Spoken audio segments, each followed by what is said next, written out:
અંતરિયાળ વિસ્તારની અંદર અત્યારે તમે બધા બાળકો માટે થઈ અને સ્કૂલ જે બનાવો છો, તો એ બધા ભવનો પાછળ આ શું કામ કરવું જોઈએ, તો એ વધારે પ્રેરણા સ્ત્રોત કોણ હતું? ટૂંકમાં કહો તો સંત શ્રી વિનોબા ભાવે, સ્વામી વિવેકાનંદ અને જેઓના હાથે જ્યારે મહારાષ્ટ્રથી ગુજરાત જુદું પડ્યું એવા રવિશંકર મહારાજ. તો અંતરિયાળ ગામમાં જ્યારે તમે સ્કૂલોની વિઝિટ માટે સૌ પ્રથમ ગયેલા, તો એ વખતેની સ્કૂલોની હાલત કેવી હતી એ થોડું જણાવશો? અતિશય કંગાળ હાલત કે આપણે જે અમે નાના હતા અને આપણે જે માલઢોર બાંધતા એવી હાલત ઘણી જગ્યાએ જોઈ છે બાળકો પાસે. એટલે કન્ડિશન તો અતિશય દુર્બળ અને અતિશય કંગાળ દરેક ઘણા બહુ. સાધારણ નોકરીથી શરૂઆત કરી અને હાલમાં અત્યારે તમે બિઝનેસ કરો છો, તો એ જર્ની આખી કઈ રીતની હતી? 3 ચોપડી ભણી અને પછી 3 વર્ષ ખેતી કામ કર્યું, જેને કહેવાય કે મજૂરી કામ. પછી આ ડાયમંડમાં આવ્યા, પછી પોતાની 2 ઘંટીથી કામ ચાલુ કર્યું અને તેથી ડાયમંડમાં તક હતી. શહેરી વિસ્તારના જે બાળકો છે અને અંતરિયાળ ગામના જે બાળકો છે, એ બંને વચ્ચેમાં તમને શું તફાવત દેખાણો? કાંઠિયાવાડમાં કહેવત છે કે ગામ હોય એવા કાંઠિયાવાડ, એટલે જે સ્થિતિમાં માણસ રહેતો હોય એવો માણસ થઈ જતો હોય છે. હાલમાં કેટલા ભવનોનું લોકાર્પણ થઈ ગયું? હાલ 232 11 તારીખે હું કરીને આવ્યો અને 233 24 તારીખ અને 234 25 તારીખ. અને ત્યાંના જે રહેવાસી છે એ બધાને આ પ્રોજેક્ટ માટે એ બધાને આની અંદર સહભાગી કરવા અને એમની સાથે કઈ રીતે સંવાદ કરેલો કે જેની સાથે એ બધાના મન એક મળે થયા અને આ કામ કરવામાં તમને સરળતા પડી? પ્રકૃતિનો નિયમ છે, તમે કોઈને કાંઈ આપો ને એટલે ઓટોમેટિક બહુધા બાળક હોય કે બુઝુર્ગ, યુવાન હોય કે પ્રૌઢ, લેડીઝ હોય કે જેન્ટ્સ, એ તમારી વાત સાંભળવા થોડા તત્પર હોય છે અને સાંભળ્યા પછી તમારી વાત ઉપર એને વિશ્વાસ હોય. અને હાલમાં તમારી મહેનત અને ભગવાનની કૃપાથી તમે અત્યારે જે કંઈ પણ મુકામ હાસિલ કરેલું છે, તો એ બધા જ પાછળ આધ્યાત્મિકતા કેટલું કામ કરે? આ અભિયાન જે માતુશ્રી કાશીબા ગોટી ચેરિટેબલ ટ્રસ્ટનું અભિયાન ગણો તો એ આધ્યાત્મિકનો જ પાઠ છે. દેખાય ભલે ફિઝિકલ પણ એ આધ્યાત્મિક છે મારી માટે. અને એમાં આજ સુધીમાં એટલે આજે એમ 3 વર્ષ થવા આવશે. 3 વર્ષની અંદર 40,000 બાળકોને સવારે 7 વાગે હેલ્ધી ફૂડ, જેને કહેવાય પ્રોટીન, જેની અંદર એવું અપાવવામાં સફળતા મળે. તો બાળકની કેળવણીમાં માતા પિતાએ શું ધ્યાન રાખવું જોઈએ? પહેલાં તો સમજો કે બાળકને કોમ્યુનિકેશન, સ્વાવલંબી બનાવવાના ગુણો આપવા. કારણ કે સુખી ઘરના મા બાપો હંમેશા બાળકને સ્વાવલંબી બનવા દેતા નથી. આ વિશ્વમાં, આ સમાજમાં ઘણા બધા પ્રકારના દાન થાય છે અને તેની અંદર ઘણા લોકો એવું કહે છે કે અન્નદાન મહાદાન છે. ઘણા લોકોનું કહેવું એવું છે કે રક્તદાન મહાદાન છે. પણ કહેવાય છે ને કે અન્નનું દાન ત્યાં સુધી મહાન જ્યાં સુધી પેટમાં પચે નહીં ત્યાં સુધી. કપડાનું દાન ત્યાં સુધી મહાન કે જ્યાં સુધી કપડાં ફાટે નહીં ત્યાં સુધી. પણ શિક્ષણનું દાન એવું છે કે જે ભવોભવની પેઢીઓ તારી શકે છે. તો આજના આપણા પોડકાસ્ટના ગેસ્ટ કંઈક એવા જ છે કે જે શિક્ષણ મારફતે ઘણા બધા અંતરિયાળ ગામોની અંદર પોતાની સેવા બજાવી રહ્યા છે. તો વધારે સમય ના લેતા આ પોડકાસ્ટની શરૂઆત કરીએ. તો કેશુભાઈ ગોટી, માયપોડ સ્ટુડિયોમાં આપનું હાર્દિક સ્વાગત છે. આપને બધા કેશુભાઈ, કેશુ કાકા તરીકે અથવા કેશુ ભગતના નામથી તો ઓળખે જ છે, પણ તમે તમારા પરિચય આપો કે કેશુભાઈ ગોટી એટલે કોણ? મારું પૂરું નામ કેશુભાઈ હરિભાઈ ગોટી. મારી જન્મભૂમિ ભાવનગર ડિસ્ટ્રિક્ટ, વલભીપુર તાલુકો, હળિયાદ ગામ અને કર્મભૂમિ સુરત છે. તો અત્યારે તમે 351 સરસ્વતી ભવનનો લક્ષ્યાંક ધારેલો છે, તો એની શરૂઆત, એની ઉપર આપણે આગળ જઈશું, પણ એની શરૂઆત કઈ રીતે થઈ? શરૂઆત થઈ એના બહુ બધા કારણો છે, પણ જોઈએ તો ખાસ કે ભાઈ ગરીબો પ્રત્યેની જે કરુણા અને એને ઉજાગર કરવાનો કે જે એને ઉત્થાન કરવાનો જે ભાવ, એ સત્સંગ દ્વારા સારા સત્પુરુષોને વાંચ્યા અને સમજ્યા અને જીવનના પોતાના અનુભવો એને લઈને આ વિચાર આવ્યો. એટલે અંતરિયાળ વિસ્તારની અંદર અત્યારે તમે બધા બાળકો માટે થઈ અને સ્કૂલ જે બનાવો છો, તો એ બધા ભવનો પાછળ જે શરૂઆત પાછળનો એક પ્રેરણા સ્ત્રોત કે ત્યાંથી તમારી કઈ રીતની જર્નીની શરૂઆત થઈ કે આ શું કામ કરવું જોઈએ, તો એ વધારે પ્રેરણા સ્ત્રોત કોણ હતું? એમાં આમ બધા બહુ હતા, પણ આમ જો ટૂંકમાં કહું તો સંત શ્રી વિનોબા ભાવે, સ્વામી વિવેકાનંદ, અને જેઓના હાથે જ્યારે મહારાષ્ટ્રથી ગુજરાત જુદું પડ્યું અને એ ગુજરાતનું ઇનોગ્રેશન, જેને કહેવાય લોકાર્પણ, ઉદ્ઘાટન પેલું જેના હાથે, એવા રવિશંકર મહારાજ ગુજરાતના હતા. આ 3 મહાનુભાવો સૌથી વિશેષ મને પ્રેરણાદાયક સંત શ્રી વિનોબા ભાવે. તો આ બધા અત્યારે તમે જે ભવનો બનાવો છો, તો એની અંદર એક શબ્દ તમે બધી જગ્યાએ વાપરતા હોય કે સહયોગી દાતાશ્રીઓ. તો સહયોગી દાતાશ્રીઓ એટલે કે તમે અત્યારે જે ભવનો બનાવો છો તેમાં અડધું જે યોગદાન છે એ સહયોગી દાતાશ્રી તરફથી અને અડધું યોગદાન તમારા તરફથી હોય છે. તો જ્યારે પણ એ સહયોગી દાતાશ્રીને મળવા જઈએ તો એમની તરફથી કેવા પ્રતિભાવ હોય છે? સહયોગી દાતાના પ્રતિભાવો સારા હોય છે. એનું કારણ છે કે સહયોગી દાતા અત્યાર સુધીમાં બધા જ કામ જોઈ અને એ દરેકના હૃદયમાં કરુણા ભાવ ગરીબો પ્રત્યે, રાષ્ટ્ર પ્રત્યે અને ભારતીય સંસ્કૃતિ પ્રત્યે એના હિસાબે સામે ચાલીને જોડાયા હોય. એટલે બધાનો ભાવ બહુ સારો હોય છે, પવિત્ર હોય છે, પોઝિટિવ હોય છે અને ઓલવેઝ ખુશ હોય છે. તો અત્યારે તો સહયોગી દાતાશ્રીઓ પાસેથી માનો કે દાન આવી ગયું છે, તમારા તરફથી, તમારી જે ટ્રસ્ટ છે એના તરફથી દાન આવી ગયું, પણ હવે સૌથી મોટી પ્રશ્નની શરૂઆત ત્યાંથી થાય કે ખાલી એ જે દાન આવવાથી, પૈસાથી ખાલી કામ નથી થતું. જ્યારે આપણે કામ લેવું પડે છે કે તમે જે શબ્દ વાપરો છો કર્મયોગી પરિવાર, તો એ કર્મયોગી પરિવાર છે એ એક્ઝેક્ટલી છે શું, એની અંદર કેટલા સભ્યો છે અને એ બધા કઈ રીતે કામ કરે છે?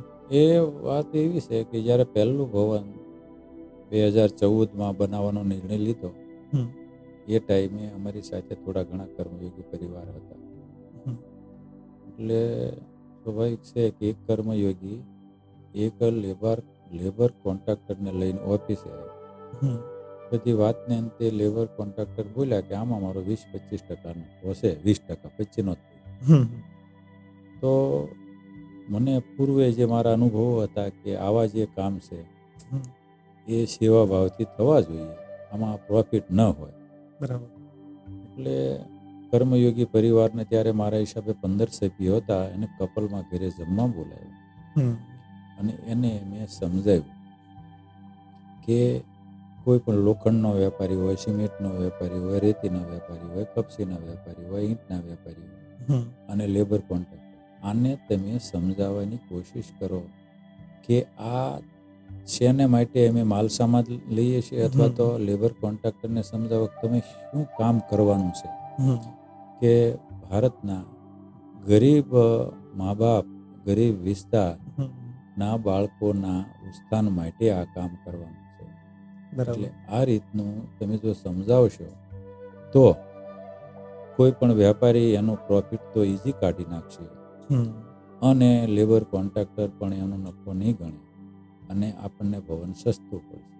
તો એ ટાઈમે જે ભવન બનાવ્યું એ ભવન બીજા ભવનોના મુકાબલે જે બીજા જોવે એના, ત્યારે તો આપણે તો બીજું પણ અબાઉટ 30-35% સસ્તું બન્યું હતું. તે લોકો જોઈને ખૂબ પ્રભાવમાં આવતા હતા કે આટલા રૂપિયામાં આવું ભવન બન્યું. બરાબર. એટલે આ રીતે ભવન બન્યું. એટલે આમ તો આપ ડાયમંડના બિઝનેસ સાથે સંકળાયેલા છો. જ્યારે સૌથી પહેલું ભવન બનાવવાની શરૂઆત થઈ તો ત્યારે માનો કે અંતરિયાળ વિસ્તારોની અંદર મુલાકાતે જવું પડતું હશે અને ત્યાંના જે રહેવાસી છે એ બધાને આ પ્રોજેક્ટ માટે, એ બધાને આની અંદર સહભાગી કરવા અને એમની સાથે કઈ રીતે સંવાદ કરેલો કે જેની સાથે એ બધાના મન એક મળે થયા અને આ કામ કરવામાં તમને સરળતા પડી? એમાં પહેલાં તો અમે 2 વર્ષ જે અંતરિયાળ આદિવાસી વિસ્તારો, પહાડ જંગલો વિસ્તારોમાં એમ જ જતા, નાસ્તો બાળકોને કરાવતા, થોડી ઘણી વાતો કરી અને એનામાં હિંમત કઈ રીતે આવે, જુસ્સો કઈ રીતે આવે, એ પોતાના લઘુતા ગ્રંથિના વિચારોમાંથી કઈ રીતે બહાર આવે, આવી વાતો કરતા હતા. એટલે એ બાજુનો થોડો અનુભવ હતો અને સ્વાભાવિક છે કે પ્રકૃતિનો નિયમ છે, તમે કોઈને કાંઈ આપો ને એટલે ઓટોમેટિક બહુધા બાળક હોય કે બુઝુર્ગ યુવાન હોય કે પ્રૌઢ, લેડીઝ હોય કે જેન્ટ્સ, એ તમારી વાત સાંભળવા થોડા તત્પર હોય છે અને સાંભળ્યા પછી તમારી વાત ઉપર એને વિશ્વાસ હોય છે. એટલે આ રીતનું વાતાવરણ હતું, એ રીતે આ બધું વાતાવરણ બનતું. એટલે ત્યાં બાળકોનો ડિફરન્સ આપણે જોઈએ, શહેરી વિસ્તારના જે બાળકો છે અને અંતરિયાળ ગામના જે બાળકો છે, એ બંને વચ્ચેમાં તમને શું તફાવત દેખાણો? તફાવત તો એ રીતે દેખાય કે તફાવત તો હોય જ, કારણ કે શહેરી વિસ્તારનો બાળક સવારે જાગે તો સાંજ સુધી એને કેટલી સુવિધા મળે. સુવિધાથી સજ્જ એ બધી સવારે જાગે જિંદગી. ત્યારથી એને બ્રશ કરવું, એને નવરાવવું, બધું માં કરાવતી હોય, એને ટાઈમે સ્કૂલે જવું, પછી એને સાથે જે કંઈ બ્રેકફાસ્ટ માટે કે જે કંઈ લંચ માટે લંચ બોક્સ આપે, પછી આવે ત્યારે એની માં ઊભી જ હોય, એને નવરાવો ધોવરાવો કે જે કંઈ ફ્રેશ કરી અને પાછું નાસ્તા પાણી કે જે કંઈ ભોજન કરાવીને એને ટ્યુશને મોકલો, આવે પછી રમત, આવી રીતે સૂવે ત્યાં સુધી એનું બધું ફિક્સ હોય. અને અંતરિયાળ અને ગરીબ વિસ્તારોમાં એક તો થોડા શહેર કરતા સંતાનો ઝાઝા હોય અને મા બાપ એ શ્રમજીવી હોય, એટલે એને એ બાળકોને કશી ફેસિલિટી આપી શકે નહીં. એટલે એને વાસ્તવિકતાનું ઓછું નોલેજ હોય, કારણ કે મા બાપને ઓછું હોવાના કારણો છે. એનામાં સમજણ નથી, બુદ્ધિ નથી, મેઘા નથી, એનામાં ઉર્જા નથી, એવું નથી, પણ એને તક નથી મળી. એટલે શહેરી વિસ્તારના બાળક ભાઈ આ અંતરિયાળ વિસ્તારના બાળકોમાં આમ બહુ ફરક હોય, પણ માનવતાની દ્રષ્ટિએ કોઈ ફરક હોતો નથી. એનામાં બધું જ રહેલું છે, પણ એને ગ્રાઉન્ડ મળવું બહુ જરૂરી છે, એ આપવા માટે આપણે પ્રયત્ન કરીએ. તો જ્યારે તમારા અમુક વિડીયોઝ જોતા હોય કે જ્યારે તમે અંતરિયાળ ગામમાં વિઝિટ માટે જતા હોય છો, તો ત્યારે તમારી ગાડી જોઈ અને બાળકો પાછળ દોડતા હોય છે, કાં તો તમે ઊભા હોય ત્યારે બાળકો તમને જોઈને એ બાળકો પ્રત્યેનું સ્મિત છે, તો તમારું અને બાળકો પ્રત્યેની જે લાગણી છે એ કેવી છે?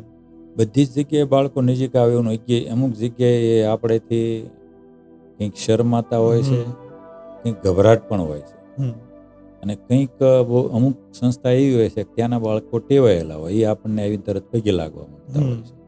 એટલે એ દરેક ઇલાકામાં દરેક સંસ્થામાં અલગ અલગ અનુભવ થતા હોય છે. પણ આપણને તો એ બાળકોને જોઈએ ત્યારે ઈશ્વરને પ્રાર્થના કરતા હોઈએ છીએ કે સૌ પોતે સ્વાવલંબી અને સ્વમાનભર જીવે એવી બધાને તાકાત, ઉર્જા અને દિશા આપજે, એવી પ્રાર્થના મનોમન કરતા હોઈએ છીએ. તો અંતરિયાળ ગામમાં જ્યારે તમે સ્કૂલોની વિઝિટ માટે સૌ પ્રથમ ગયેલા, તો એ વખતેની સ્કૂલોની હાલત કેવી હતી એ થોડું જણાવશો? જ્યારે માનો કે અમે જવાનું ચાલુ 2012માં,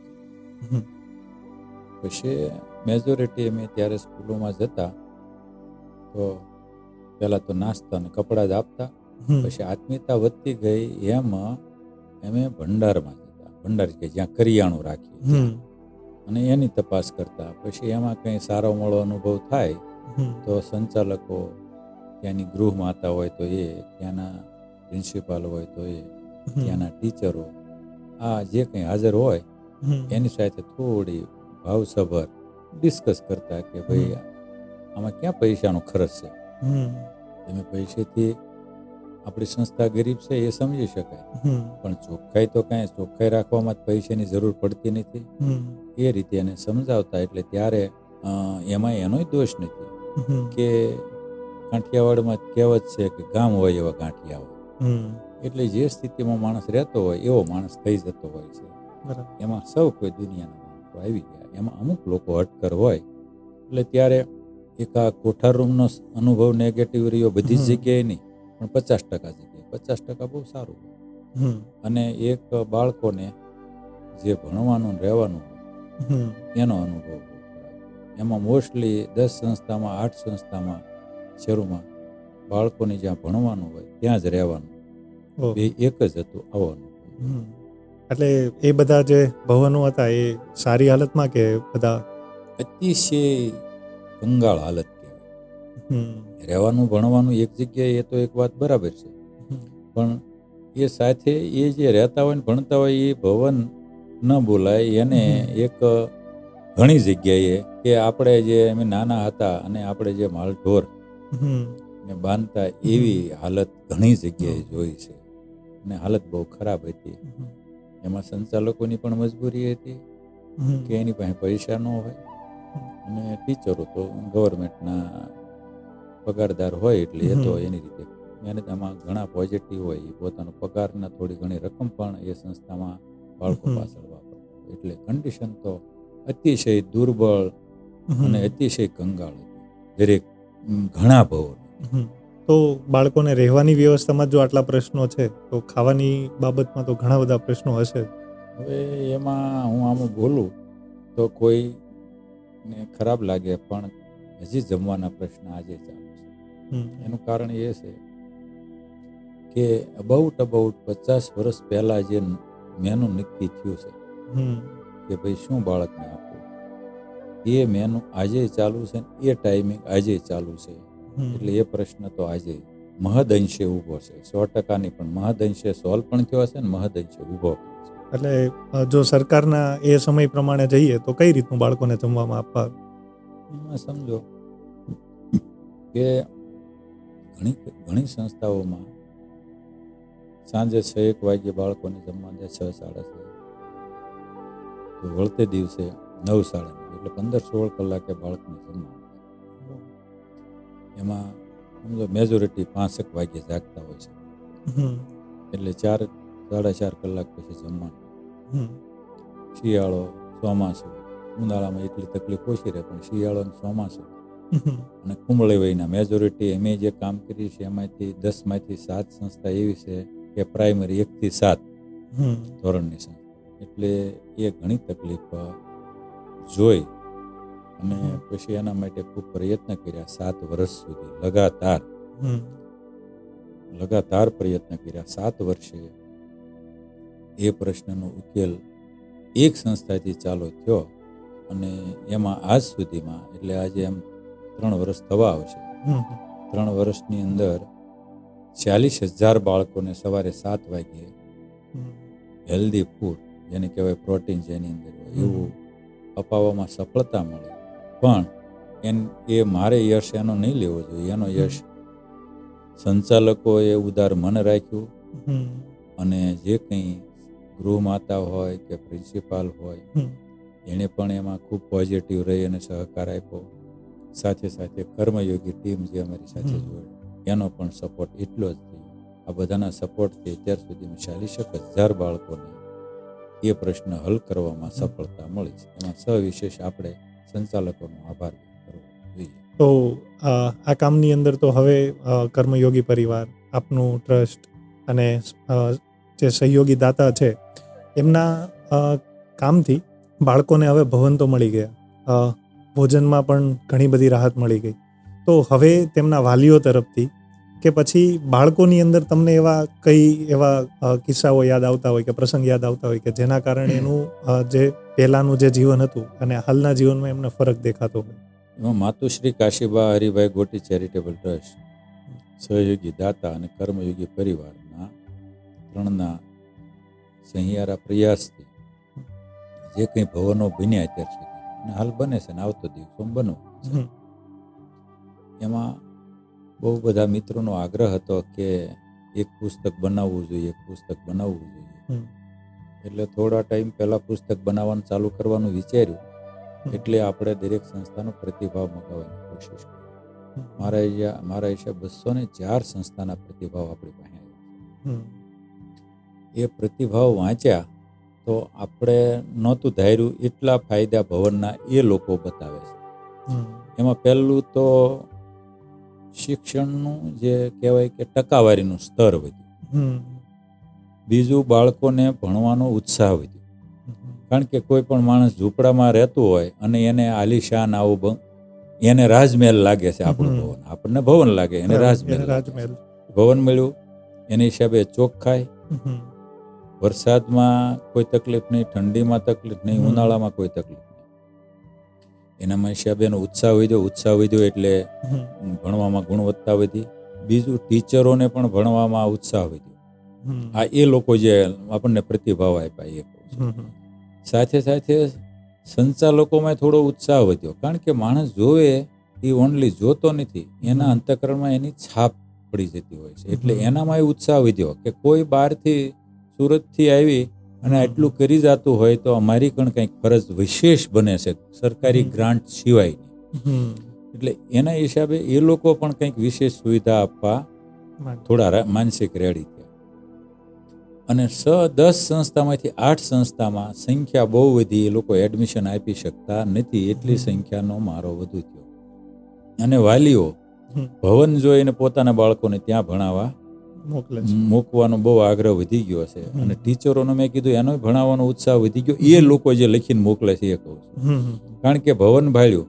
અને બીજું કે જ્યારે લોકાર્પણ હોય અથવા તો સંચાલકો મને મળવા આવે ત્યારે જે આપણને ઈશ્વરે જે તરફથી જે સમજાણું છે જીવનમાં, એ આખી વાત 1-1.5 કલાક હું કરું છું.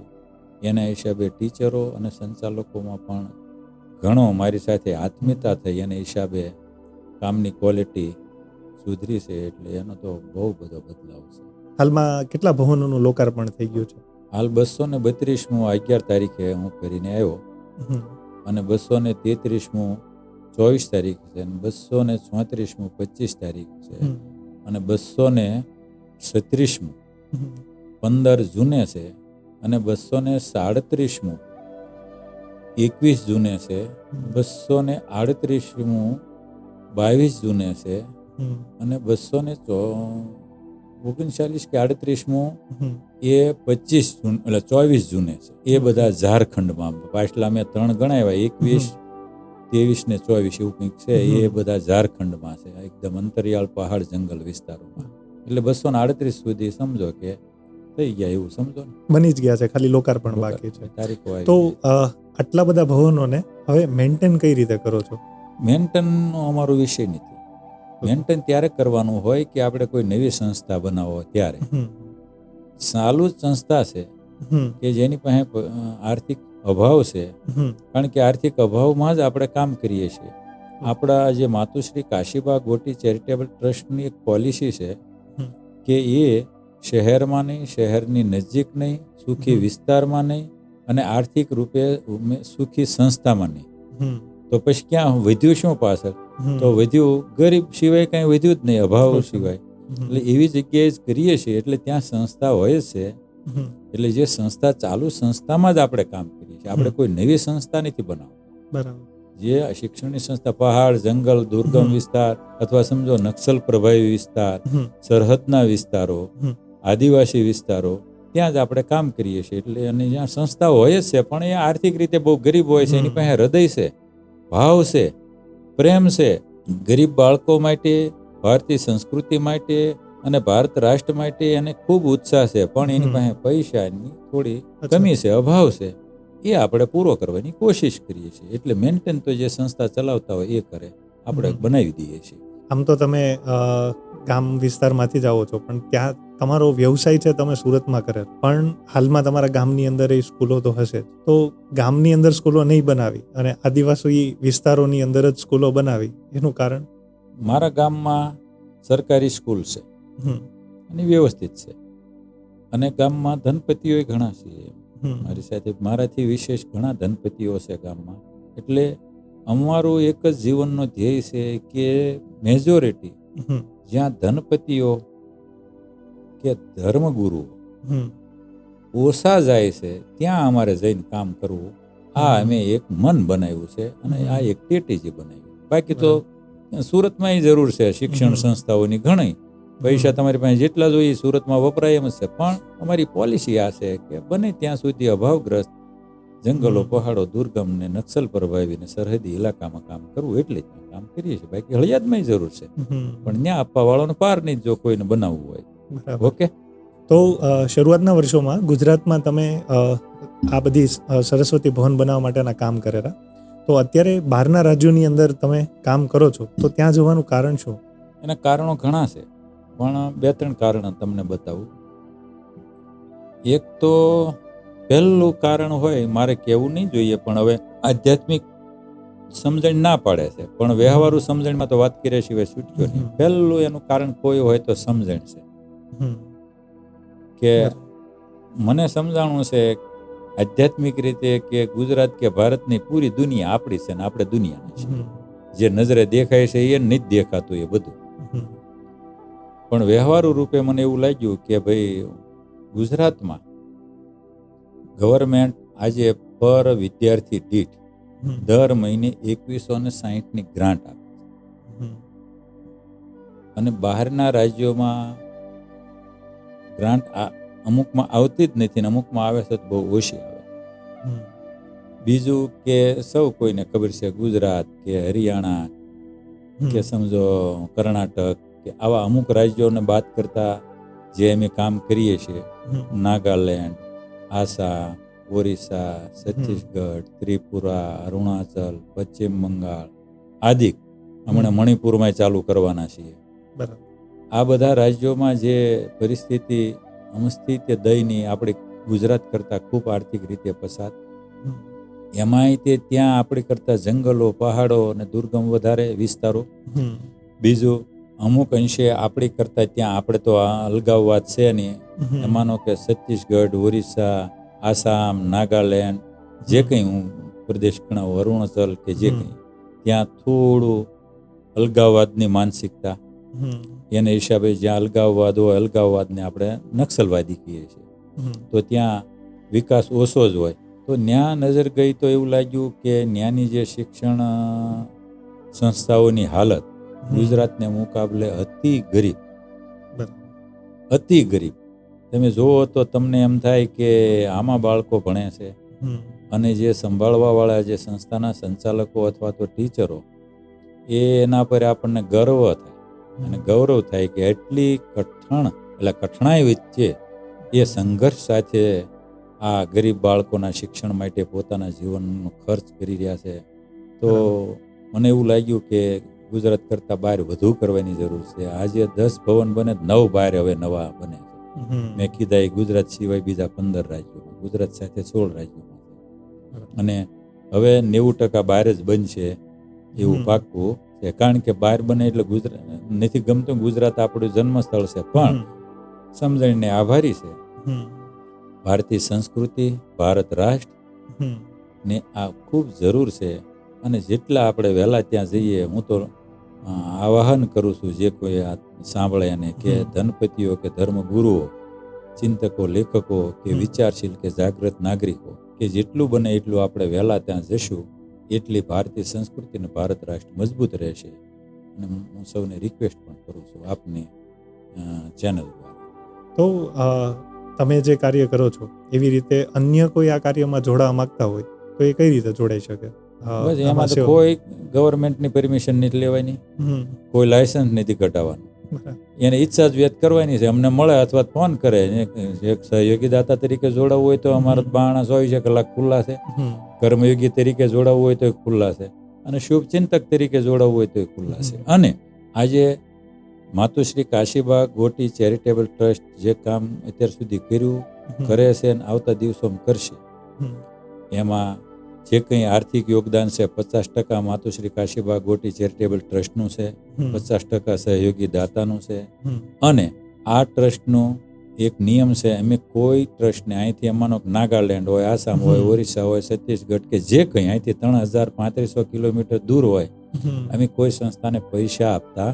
અમારા કર્મયોગી સ્થળ તપાસથી માંડી અને જ્યાં કામ ચાલુ થાય જ્યાં સુધી ઇનોગ્રેશન લોકાર્પણ સુધી કર્મયોગી એ કામ સંભાળે છે. એટલે એને હિસાબે સહયોગી દાતાને ખર્ચ પણ ઓછો આવે છે. અને એ રીતે આ બધાને આભારી છે આ અભિયાન ઓનલી માતુશ્રી કાશીબા ગોટી ચેરિટેબલ ટ્રસ્ટનું નથી, આ ભારતની સંપૂર્ણ જનતાનું અભિયાન છે. એમાં દરેક પાંખ આવી ગઈ. તો અત્યારે સમય સાથે ટેકનોલોજી વધતી જાય છે અને અત્યારે શહેરી વિસ્તારની અંદર ટેકનોલોજી સાથેનું પણ ભણતર થતું જાય છે, અને એ બધી ટેકનોલોજીના આધીન જ હવે આખું સમાજ ચાલતો જાય છે. તો તમે જે પ્રયાસ કરો છો એની અંદર આગળ કોઈ એવો વિચાર ખરો કે ટેકનોલોજીના માધ્યમથી એ બધાને શિક્ષણ આપી શકાય? વિચારો તો બહુ બધા છે, પણ ઓલી આપણી કાઠિયાવાડી કહેવત છે, વાતો એ વડાના નીપજે, કીધે કશું ન થાય. પાણી વલોવે ઘી નીકળે તો દુનિયા લુખું છે ને ખાય. પણ કોઈ પણ માણસ છે તો એ ઊભો નથી થઈ શકતો અને એને તમે કહો કે તું દોડ, તો એ અસ્થાને વાત છે. પછી 10માં એકને તમે દોડાવી પણ દો, પણ એ અપવાદ કહેવાય, પ્રતિપાદન ન થઈ શકે.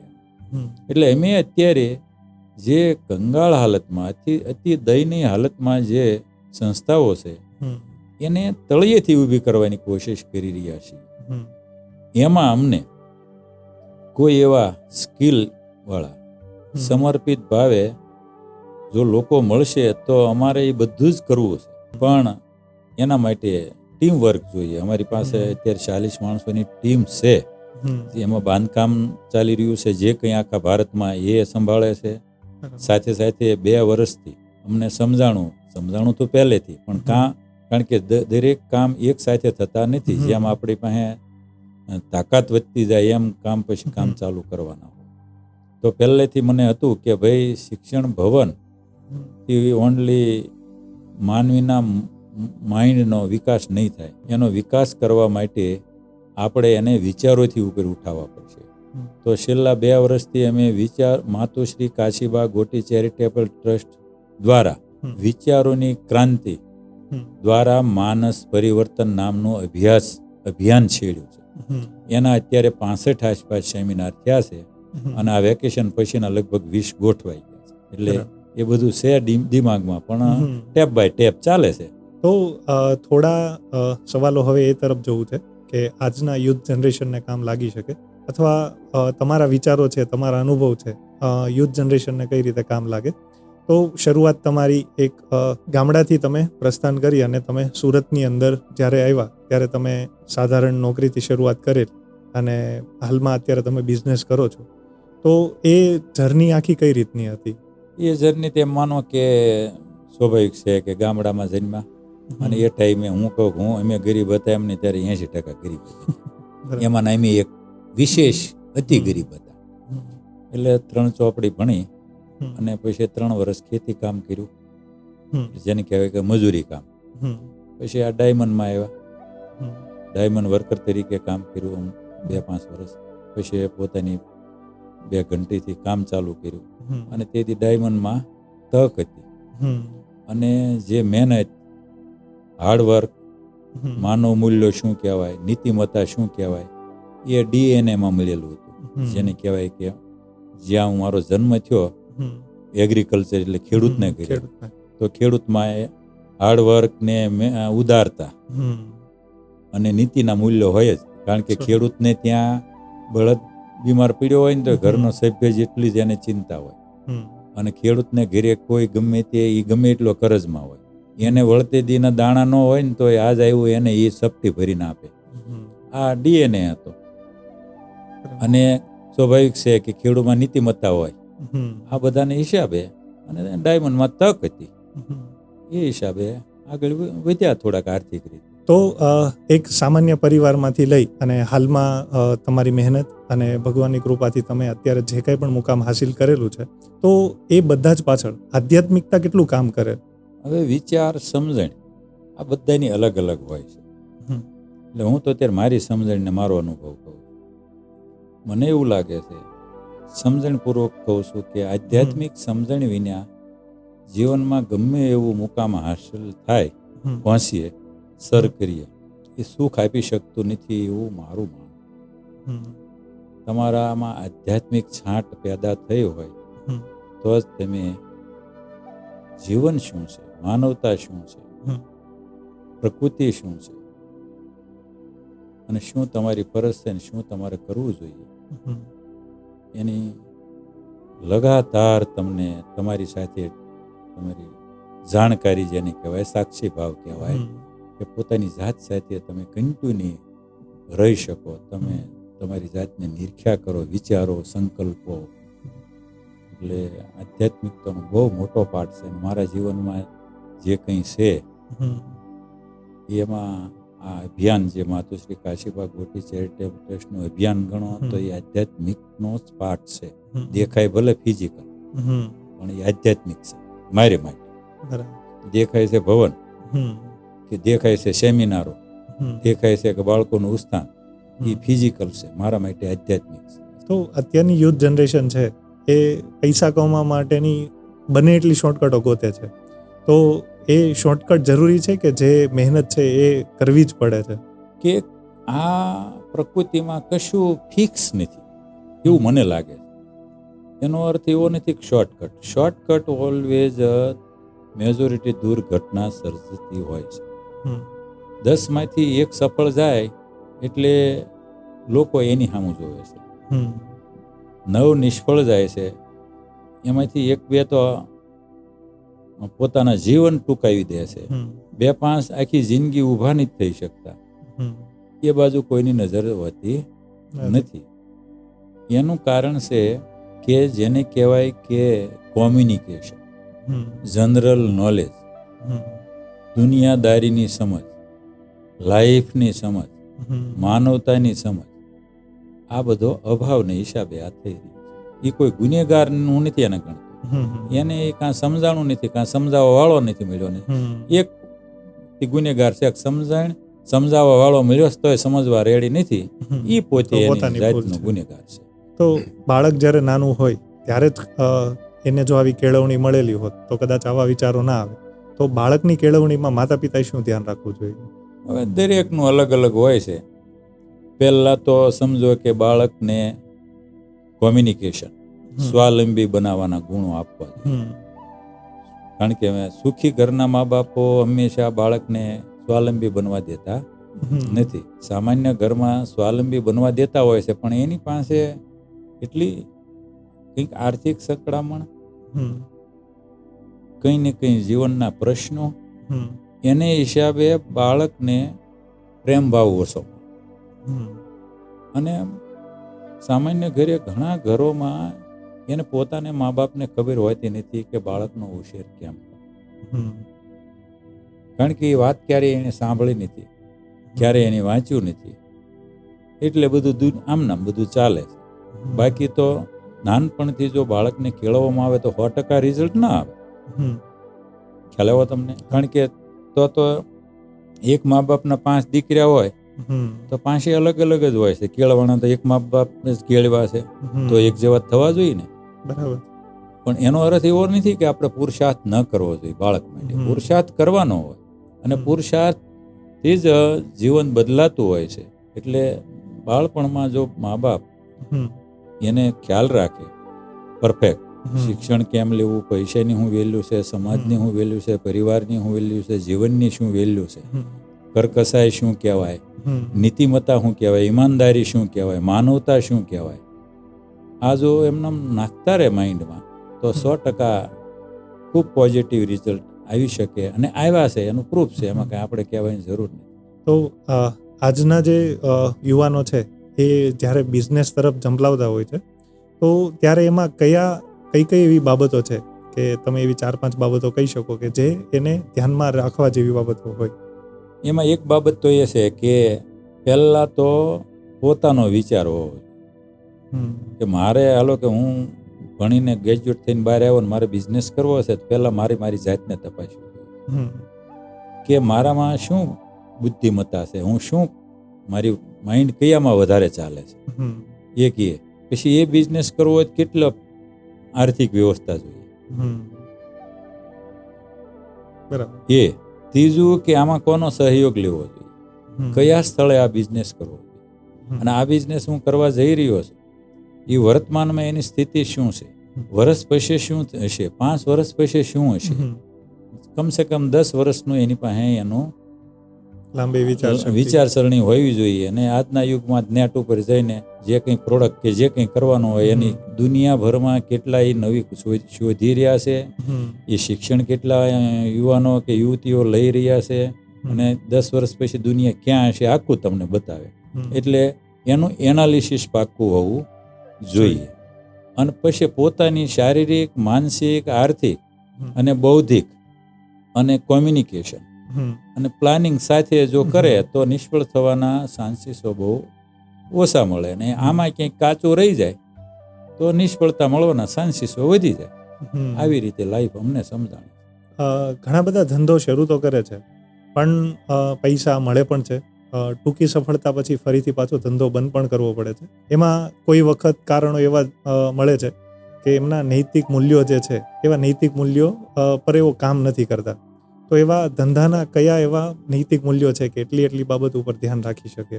જેને લોંગ ટાઈમ બિઝનેસમાં ટકવું છે એને કોઈ પણ બિઝનેસમેન બિઝનેસ એટલે કરે છે પૈસો, કોઈ પણ સર્વિસ એટલે કરે છે પૈસો, કોઈ પણ માણસ માત્ર મહેનત કરે છે ને પૈસો કમાવે તો બિઝનેસમેન જ કમાવજો. પણ પૈસા કમાવા માટે પહેલા તમારો, મેં તમને આગળ કીધું એમ કે પોતાની હેસિયત તપાસવાની રહે, શારીરિક, માનસિક, આર્થિક, બૌદ્ધિક. પછી હું કયા એરિયામાં ક્યાં શું, મારે શું કરવું જોઈએ, અને 10 વર્ષનું તપાસી અને ચાલુ કરે તો કોઈ પણ વસ્તુ આપણે એમ માનો કે સ્કૂટર હોય કે 4 વ્હીલ હોય કે બળદગાડી હોય, પેલા બળ વધુ કરવું પડે અને રન ઓછો કાપે સ્કૂટર કહેવાય, અને અવાજ વધુ કરે. બરાબર. એવું જ બિઝનેસમાં છે. એટલે ઘણા ખરા શરૂમાં આમાંથી નાસીપાત થઈ જાય છે અને નેગેટિવ થઈ જાય છે એની હિસાબે. અને ઘણા વખતે એવું થાય કે 2 મિત્રોએ એક બિઝનેસ કર્યો ને એમાં કમાઈ ગયા, એટલે મને મારી શું આવડત છે અને મારે શું કરવું જોઈએ ને એમને એનું જોઈને હું કરી નાખું, તો ઓલાને તકનો લાભ મળી ગયો. એટલે વગર વિચારી જે કરી નાખે છે, દેખાદેખી. આવા બધા કારણો હોય છે. બાકી વિચારી સમજી વિચારીને કરે અને સવિશે જે બિઝનેસ કરો, તમારા ગ્રાહકો, તમારા સપ્લાયરો અને આપણી સાથે જે સ્ટાફ હોય જેને કહેવાય ટીમ વર્ક, આ ત્રણેયને તમારા ઉપર ભરપૂર વિશ્વાસ હોવો જોઈએ. ગ્રાહકને તે વિશ્વાસ હોવો જોઈએ ભરપૂર 100%, સપ્લાયરને હોવો જોઈએ અને ટીમ વર્કને. આ 3 જેની મજબૂત હોય ને, અને ચોથું મેં કીધું કે એનાલિસિસ કર્યા પછી, અભ્યાસ કર્યા પછી બિઝનેસ ચાલુ કર્યો હોય, પણ તરત ને તરત પૈસા કમાવા તો એમ ન મેળ પડે. એના માટે તમારે તમારી ક્રેડિટ જમાવવી પડે. એટલે એમાં થોડો ટાઈમ લાગે. એ ધીરજ જે રાખે અને આગળ કીધું એમ આયોજનબદ્ધ અને આ 3 જણાને સાથે વિશ્વાસ કેળવ્યો હોય તો એકવાર એ સફળ થાય. પણ ત્યાં સુધી આટલું મેં કીધું એટલું કરવું જોઈએ. સાથે ધીરજ બહુ મહત્વની. તો એક તમે જે વચ્ચે મુદ્દો લીધો એની ઉપર થોડુંક વધારે ફોકસ કરીએ કે ઘણા બધા બિઝનેસમેન એવું કહેતા જ હોય છે કે તમારી જે ટીમ છે, ટૂંકમાં તમારો જે સ્ટાફ છે, તો એને અમે આવું કરીએ છીએ કે જેના કારણે એ અમારી સાથે જોડાયેલા રહે છે. તો તમે તમારી ટીમ છે એને તમારી સાથે જોડેલા રાખવા માટે શું કરો છો? હવે એમાં હું દરેકનો સ્વભાવ, દરેકની પોલિસી, દરેકનું જીવન, દરેકનું પ્લાનિંગ અલગ અલગ હોય છે. એટલે એક જેવો બીજો માણસ ઈશ્વરે સર્જ્યો નથી. મારું તો હું કેમ રાખું છું મને ખબર નથી, કારણ કે મારો સરળ સ્વભાવ નથી, કે આપણો એવો સરળ સ્વભાવ નથી ટીમ આપણે હારે રહે. પણ હવે મને એવું લાગે છે કે નેચરલી એવું લાગે છે કે જે મારા ભાવને સમજી જાય છે એ લોકો મારી સાથે જોડાય છે. ચાહે એ અમારો વર્કર હોય, કર્મયોગી પરિવાર હોય, પરિવારના સભ્યો હોય, ભાગીદારો હોય, સપ્લાયરો હોય કે ગ્રાહકો હોય, જે મારો ભાવ સમજે છે એ મારી સાથે જોડાય છે. ને મને સમજાય છે ત્યાં સુધી આપણે ક્યારેય કોઈનું ખરાબ ઈચ્છતા નથી ને ક્યારેય વિચારતા જ નથી. રોજે એવું વિચારીએ છીએ કે આપણો કર્મચારી કે આપણો ભાગીદાર કે આપણો કર્મયોગી એ સુખી રહે કે આપણો પરિવાર, એ તો પ્રાર્થના કરીએ છીએ, પણ દુનિયા આખી જીવ પ્રાણી માત્ર સુખી રહે એવો ભાવ ઓલવેજ આપણે રાખીએ છીએ. અને બીજું સાથે રાખવાના અમુક એની તક આવતી હોય છે કે અને દરેકના સ્વભાવ હોય છે કે જેનો જેવો સ્વભાવ એવી રીતે એની સાથે વર્તન કરવું. એક સરખું બધા સાથે વર્તન કરો તો ક્યારેય ચાલે નહીં. એટલે જેનો જેવો સ્વભાવ એવો એની સાથે વર્તન. બીજું કે એને જ્યારે ડિફિકલ્ટ ટાઈમ હોય ત્યારે તમે એને કેટલા મદદરૂપ થઈ શકો છો, એ પણ એક મોટું મહત્વનું છે. ત્રીજું કે એનો વિશ્વાસ ક્યારેય ન તૂટવો જોઈએ, એ પણ એટલું જ જરૂરી છે.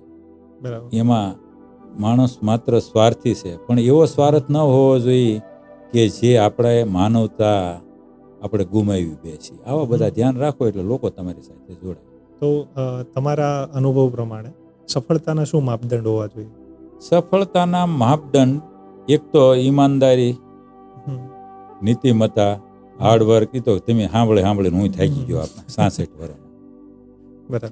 પણ એની સાથે સાથે મેં આગળ કીધું ને કે ક્યારે મારે શું કરવું જોઈએ, મારી શું લાયકાત, મેં તમને કીધું શારીરિક, માનસિક, આર્થિક, બૌદ્ધિક, હું કયા સ્થળ પર છું અને શું ડિમાન્ડ છે અને શું કરવું જોઈએ, આ બધું આયોજન સાથે પછી જે ગુણો ગણાવ્યા એ ગુણો અને પછી ધીરજતા, આ બધા માપદંડ છે. બાકી મારામાં લાયકાત ન હોય અથવા તો મારામાં લાયકાત હોય પણ જે કામમાં ભાઈ લલિતભાઈને ફાવતું હોય એ મને હું કરવા, તમે કરો છો અત્યારે, એ હું કરવા જાઉં તો હું ફેલ જ જાઉં, કારણ કે મારો વિષય, મારું માઇન્ડ જ એમાં નથી ચાલતું.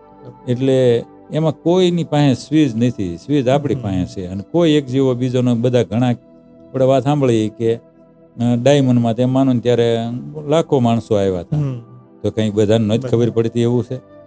કઈ એવું છે? બધા જ મહેનત કરતા અને ખબર પડતી હતી. પણ હવે કંઈક એંગલોમાં, કંઈક નિર્ણય લેવામાં, કંઈક ડિસિઝન લેવામાં પોતાની જાતને એમાં કંઈક નિષ્ફળ ગયા હોય એટલે પાછા હટી ગયા હોય, કાં ધીરજ ન રહી હોય. એટલે કોઈ એમ કે હું ડાયો છું એવું મને લાગતું નથી. પણ તક બહુ મહત્વની છે. જો તક ઝડપતા આવડી જાય ને તો તમે ઈજી. તો આજના સમયમાં એ યુવાનો તક ઝડપે છે પણ કંઈક ના કંઈક પાછા પડે છે તો વ્યસનોના લીધે. તો એ યુવાનોને શું સંદેશ આપશો? હવે એમાં સંદેશ તો આમ યુવાનો જો આપોઆપ યુવાનો છે અમારા કરતા બુદ્ધિશાળી છે. હું એ તમને કહું છું એવું જ નથી. હરેક દશકામાં વિકાસ થાય છે. પછી પરિવાર હોય, ગામ હોય, સ્ટેટ હોય કે કન્ટ્રી હોય કે દુનિયા, એ યુવાનો બુઢિયા કરે છે કે યુવાનો જે તે ટાઈમના યુવાનો જ કરે છે. તમે એટલે યુવાનોને સમજણ વધારે તો તમે આ કેમ ન ગોત્યું, અમારી જુવાની હતું તો અમે આ ટેકનોલોજી કેમ ન ગોતી, યુવાનો એ જ ગોતી ને. એટલે એમાં યુવાનોમાં કાંઈ બીજો પ્રોબ્લેમ, હું તો યુવાનોમાં બહુ પોઝિટિવ છું. પણ જેને લાઈફની ખબર, જેને મેં કીધું એમ કે જેવું આપણે તેમ પૂછ્યું કે બાળકોને હું પેરેન્ટ્સોએ, તો બાળકોમાં તકલીફ શું છે એ અમે પણ એક દિવસ યુવાન તો હતા જ. અમને ખબર હોય યુવાની છે ને એ જેને કહેવાય કાંઠ, મને તેમની સુધરેલી ભાષામાં પણ ઘૂઘવાટા મારતા સમુદ્ર જેવી છે. બે કાંઠે નદી આવે ને કેમ એનું એવી યુવાની છે. એટલે એ ટાઈમે આપણી ઉર્જા એટલી બધી જોરદાર હોય, એ ઉર્જાને વિવેક સાથે મોડ વળાંક આપવો, એના માટે સારા પુસ્તકો વાંચવાની ટેવ રાખવી જોઈએ, સારા વક્તાને સાંભળવાની ટેવ રાખવી જોઈએ, સારા લોકોની સાથે એમને કોમ્યુનિકેશન રાખવું. આ બધું જેટલું સારું રાખે તો એને ઓટોમેટિક, તમે કહો સારું રાખે છે, સારું વાંચે એટલે એને ખબર પડે કે જીવન આપણે 80-85 વર્ષ જીવવાનું છે. તો મારા માથે મારા મા બાપની જવાબદારી છે, પરિવારની જવાબદારી છે, કાલે મેરેજ થશે તો મારી વાઈફની જવાબદારી, મારા બાળકોની જવાબદારી આવશે, મારા પર સમાજની જવાબદારી છે, મારા પર રાષ્ટ્રની જવાબદારી છે, મારા પર સંસ્કૃતિની જવાબદારી છે. હું નોર્મલ માણસ નથી, હું એક જવાબદારી યુવાન છું. આવું એમાંથી એને સમજવા મળે. સારા પુસ્તકો, સારા વક્તા, સારી મિત્રતા, અને નાનપણમાંથી ઘરેથી જો સારું મળ્યું હોય તો એ પણ મેં કીધું એમ કે ભાઈ એ બે કાંઠે નદી, એટલે ઓવરફ્લો નદી જેમ ડેમ થાય ને જેમ પાણી છોડે તો ગમે એવું વજનદાર લાકડું હોય ગમે એ તો ખેંચાઈ જાય. એ યુવાનીમાં ઉર્જા કામ કરતી હોય છે. અને ત્યારે સ્વાભાવિક છે કે વિકારો હાવી હોય. એ વિકારોને જે નાથવા એ લોઢાના ચણ્યા ચાવવા જેવું છે, પણ અઘરું નથી. એના માટે મેં કીધું કે એક પરિવાર, પુસ્તક, સારા મિત્રો અને સારા વક્તા, આ એનું કવચ છે. પણ ઓનલી સાંભળવું એમ નહીં, એનું સાંભળ્યા કે વાંચ્યા પછી એની ઉપર એનાલિસિસ થવું પડે, એનું સ્વાધ્યાય થવું પડે. એટલે આમ છે, એવું અમને સમજાવવું છે. તો પોડકાસ્ટના અંત ભાગમાં છેલ્લો સવાલ કે તમારા અનુભવ પ્રમાણે તમે અમારા દર્શક મિત્રોને કોઈક એવો સંદેશ આપવા માંગતા હોય કે જેનાથી એમના જીવનમાં અથવા દેશ કલ્યાણ માટે કંઈ કાર્ય કરી શકે, તો એવો કોઈ સંદેશ તમે? હવે સંદેશો તો હું શું આપી શકું, અને સંદેશો આમ આપી એટલે ન શકાય કે મારી લાયકાત નથી, પણ મારા અનુભવો હું કહી શકું કે ભાઈ મને એવું લાગે છે કે જીવ પ્રાણી માત્રને સુખી થવું છે, સુરક્ષિત રહેવું છે, તંદુરસ્ત રહેવું છે.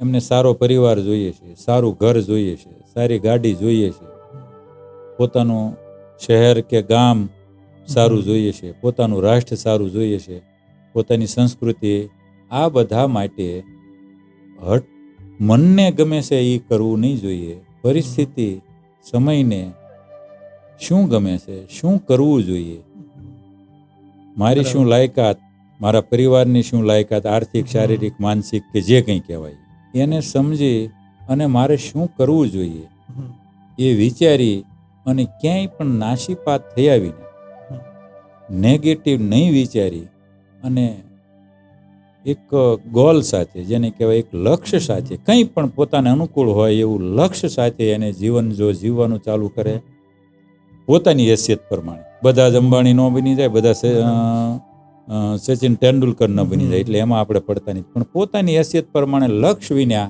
કોઈ માણસ હજી સુધી બહુ ઓછા સફળ ગયા છે. એટલે કંઈ પણ લક્ષ્ય બનાવી, પણ પોઝિટિવ લક્ષ્ય, ઓનલી પૈસાનું નહીં, બધું સર્વાંગી વિકાસ થવો જોઈએ, શારીરિક, માનસિક, આર્થિક, પારિવારિક, સાંસ્કૃતિક ને રાષ્ટ્ર. આવો એક શુભ વિચાર કરી અને લક્ષ્ય બનાવે તો જીવન અઘરું નથી, જીવન સુંદર છે, આનંદમય છે અને ખૂબ હેપીનેસ છે જીવનમાં. પણ એના માટે કરવાનું આપણે જ રહેશે. મને સમજાણું છે કોઈ આપણા માર્ગદર્શક બની શકે, કોઈ આપણને કરી ન દે. કદાચ આપણને વહેમ છે, ભ્રમણા, મને એવું કાંઈ ભ્રમણા નથી અને મને લાગે કરવું જાતે જ પડે છે.